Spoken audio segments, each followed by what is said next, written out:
اگجسیر و انتکین حکومت ارما کردستان اوه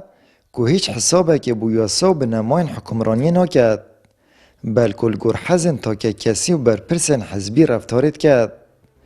داهنان حکومت و صوات زورن هرچه سیستم پاشگفت کرنا موچه و خواستنا پاره انج دولمند و خیرخوازان تا گیت ادابش کرنا موچه فرمانبران هر دو مهان جاره که حتی اتمرم جی دیچم جی اوا چه جا پیچانا بید که 28 آن 29 جی جاره که موچه وضع کن بدن نادن جی ایلا ده هر نا بینا سال 4 هیواجه خونه که دنیا خرابید خود عیبه بوا خدا با از پیام خود گینم عیبه بوانا از هیویش همی حوالات گم همی عوید راتبین ایک نچته دامه که خودی وی گله بلا ایک نچته دامه نه خستا نه دکتر بلا بچن بس با عالم همه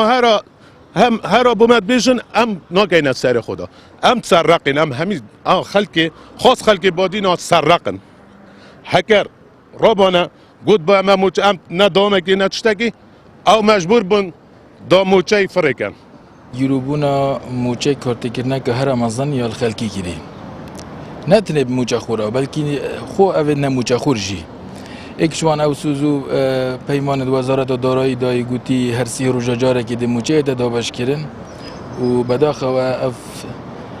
بالاینا دای و سر نگرد اکی چاکرازی بده کردن دا موچه بده دان اگر موچه نه دادن جیان یعنی راستی تقریبا یعنی از فکر خود سیکت بینم سی گله یا جیاوازش روزت برینو که گیروبونا موچه بوی اگر پیدابونا که شین آبوری و جواکی و درونی نبتنه بو تخا فرمانبران بلکه بو توای خلکی اپرنگه که بازار را واسطی آینه و همو کارو پیشه جب شوه که برچاف لاواز بوینه. حکومت هرما کردستان نابید ایدیبتنه پشبسنیل سردرگه که دادی بکتن و پراستیجی شرمزاریه که موچه ببیتن نوچه آن هر 45 روزا 60 روزا جاره که موچه ورگریتن چونکه گل گیرو بونا دانا موچه بو فرمان برا گل اکثر بار کندیجه چید بن آرشه و کشین کمالاتی و جواکیجه چید بن بازار لاواز بیتن سخت کاری و فیل بازی و تشقله و دین کرن و رنگ